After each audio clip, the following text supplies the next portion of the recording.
අතපය කඩලා ගිහිල්ලා. කවුරුයි අප්පල දාලා ගිහිල්ලා තියෙන්නේ. මම හරවනවා ඩැඩස් කාලේ. දැන් මොකද වෙන්නේ? අරතුරක්. නේ? අතපය කැඩිලා තියෙන්නේ. එනම් පැච් එකක් කියලා තියෙනවා. තුන්වෙනි එක තමයි මෙයා ආගන්තුක දෙයක් මෙයාගේ ඇඟේ රඳවගෙන ඉන්නවා. ආගන්තුක දෙයක්. මොනවද ආගන්තුක දෙයක්? ආයුධයක්. දැන් කුස්සිය වැඩ කරන කට්ටිය ඔය පිළියව මෙයා තියන් ඉන්නව නේද? ඒ වගේ. ඉලෙක්ට්‍රික් වැඩ කරන කට්ටිය ආයුධ ගන්න ඉන්නවා. යුද සේවයක් නම් යුද උපකරණ ගන්න ඉන්නවා. නේද? මොනාරි ආයුධයක් වගේ දෙයක් ඉන්දිය රණෝගයේ ඉන්නවා නම් මොකද වෙන්නේ? අන්තරක් වෙනවා. එහෙනම් අවස්ථා තුනක් පරීක්ෂා කරනවා. මොකද ලේ ගලනවද? පැච් එකක් තියනවද? ආගන්තුක දෙයක් මෙයාගෙන්දී අඳුර දිනවා. මේ නිකට අත එන්න තියෙන දීලා ඔළුව පරීක්ෂා කරා. S2 බැලුවා, කන් බැලුවා, බෙල් යට බැලුවා.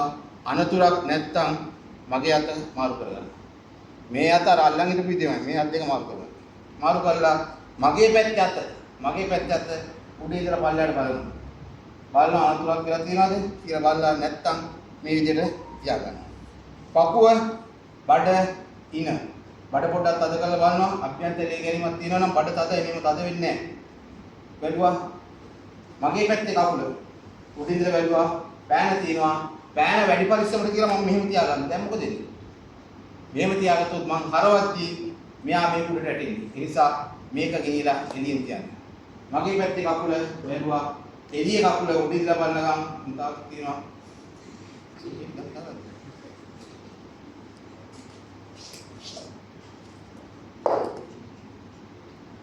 බැලුවා. මෙහි අතල්ලා යන්නේ යන්න පුළුවන් දුර. එළියේ අත උඩ ඉඳලා පරීක්ෂා කරගෙන එන ගමන් මහ පුටැඟිල්ලෙන් අල්ල ගන්නවා. මහ පුටැඟිල්ල. මේ. අල්ලගන්න ළඟින් ඉන්න මහ පුටැඟිල්ල පුට. මේ විදිහට අල්ලගන්න.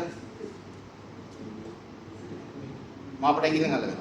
අල්ලගෙන මේ දැන් බලන්න මේ පිටාල්ල ගේනවා මගේ පැත්තට එළියට. පිටාල්ල ගේනවා මගේ පැත්තට. ගෙනල්ලා මගේ අල්ල යාගේ අල්ල එක විදිහට තියෙන්න දීලා මම මේ ඇඟිල්ලෙන් පොඩි සපෝට් එකක් ආයෙ දෙනවා නිකට. මගේ අල්ලයි යාගේ අල්ලයි මේ විදිහට තියෙන්න දීලා මගේ මේ මාපට ඇඟිල්ලෙන් නිකට පොඩි සපෝට්. එළිය කකුල එළියට අත දාලා උඩට නම්. උඩට නම්. එංග පොඩ්ඩක් උඩට. නමලා මම පොඩ්ඩක් පස්සට යනවා. ඇයි මේ මම පස්සට යන්නේ? නැත්තම් මෙයා මගේ ඇඟුල් පෙන්නේ. පස්සට ගිහිල්ලා කොටයක් පෙරලෙන ආකාරය. කොටේ කොහොමද පෙරලෙන්නේ? මුල මැද අග කියන රේඛා තුනම එකම විදිහට නේ පෙරලෙන්නේ. එහෙමනේ පෙරලෙන්නේ. එහෙම පෙරලෙන්නේ නැහැ නේ කොටේ. එහෙම පෙරලෙන්නේ. එහෙනම් කොටයක් පෙරලෙන ආකාරයට මම මොකද කරන්නේ? මෙයා විදිහට මම පැත්තට හරවනවා. නිකම් හැරෙනවා. සීනති රෝගී. ආපු ගමන් මේ වැලිට බිම තියෙනවා. මේ වැලිට බිම තියෙනවා. මට මේ ඇඳුම් අනම්මනම් කිසි දෙයක් මට අදාළ නැහැ. මට අදාළ වෙන්නේ මෙයාගේ යාවේ විතරයි. විජාට යාවේ කොපොල්ද. වැලිට බිම තිබ්බ ගමන් යාවේ කොපොල්ද. දැන් ඊට අසුරක්ෂිතයි. දැන් පිට පරීක්ෂා කරනවා මම පිට පරීක්ෂා කරන මුන්නේ ඉස්සෙල්ලා පිට පරීක්ෂා කරා මේ කකුල අංශගාමී කෝණයකට ගෙනත් තියෙනවා.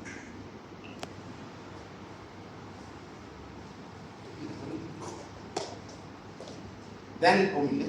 එදා දැන් සුරක්ෂිතයි මෙතනලා මෙතන මාර්ගය විවෘතයි. මෙහෙන් එන්න දෙයක් තියෙනවා නම් එළියට එනවා. මෙහෙම මුකුත් යන්නේ නැහැ. එයා ඉන්නේ ඇඟ අතුඩ.